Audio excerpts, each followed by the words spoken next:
Good afternoon, YouTube. Happy July 4th, 2022, Independence Day.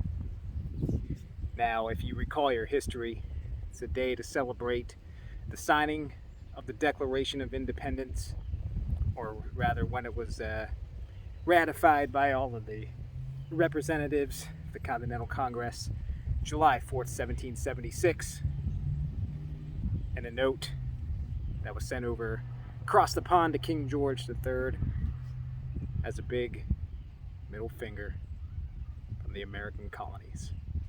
Now, even though we declared independence July 4th, 1776, we had to fight for quite a few years after that to fully achieve that dream of becoming a unified American nation. The Revolutionary War lasted from April 1775 and well into the year 1783, when the Treaty of Paris was signed in Paris by England and the now United States, or what would be called the United States.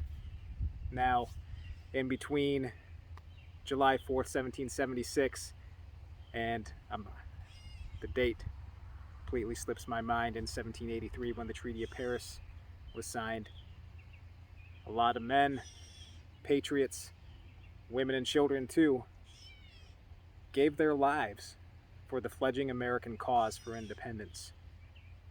Everywhere in the 13 original colonies and beyond, in the frontier lands that are now Kentucky and Ohio, perhaps even beyond.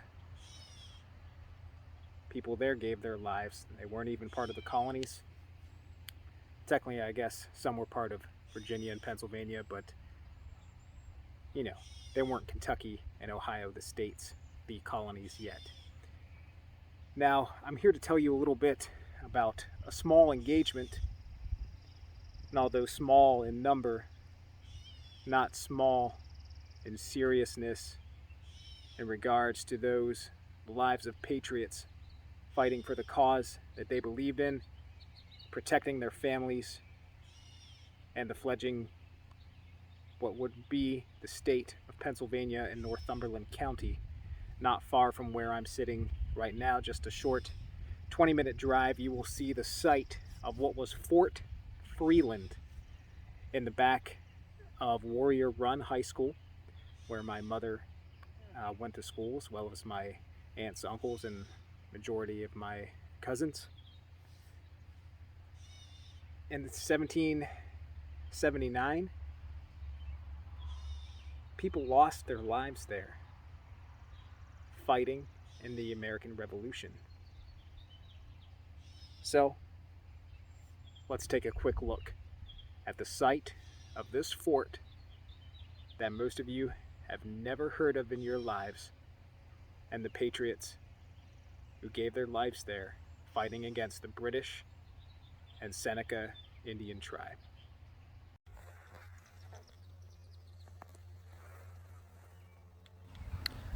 Here we are at the site where Fort Freeland once stood in the 1770s. In a minute here, we'll zoom in a little bit more on this monument so that you can read about the action here. And I'll speak a little bit.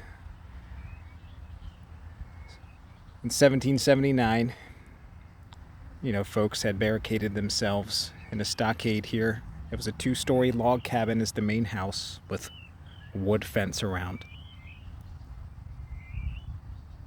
3 killed there: Elias, Jacob, Isaac, varied in age, I believe 12 to 17. I think Isaac there was the youngest, took a tomahawk in the back.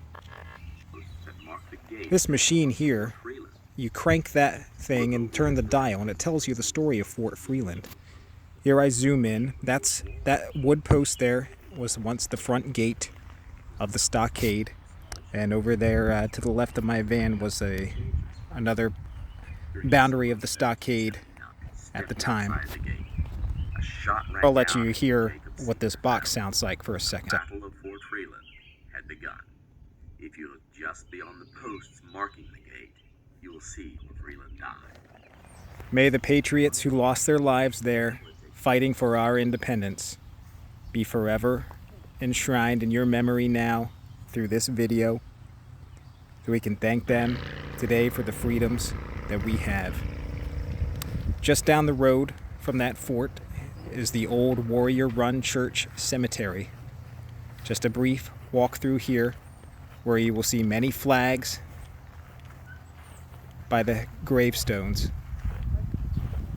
The vast majority of them are veterans of the Revolutionary War, like the one seen here, Lieutenant Colonel Robert Gaston.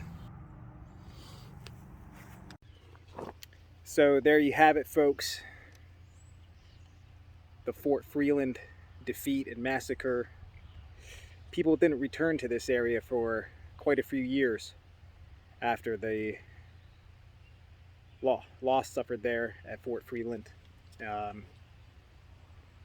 21 people dead fighting. I believe it said 300 British regulars, plus who knows how many Indians. Probably about the same in number, I would imagine. I have to do some more research on this event. I've been in touch with the Historical Society that maintains the site there, and for some suggestions on future reading about the event. If you recall on the sign, most of the people who died there were not inside of the fort. Only about 3 people or so were shot from the attacking army while they were inside the fort defending their families.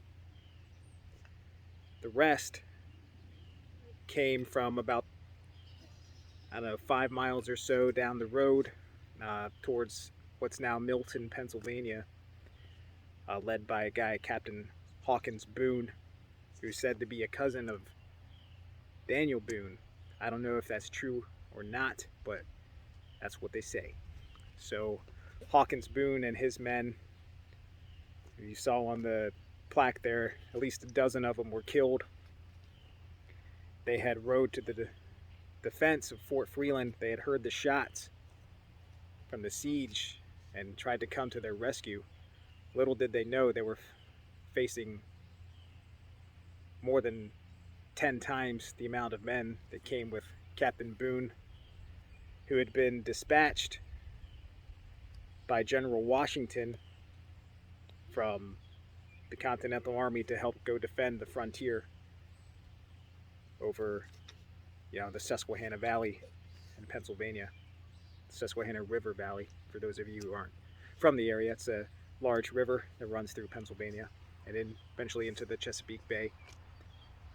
Actually, the Susquehanna originates or the headwaters are in New York.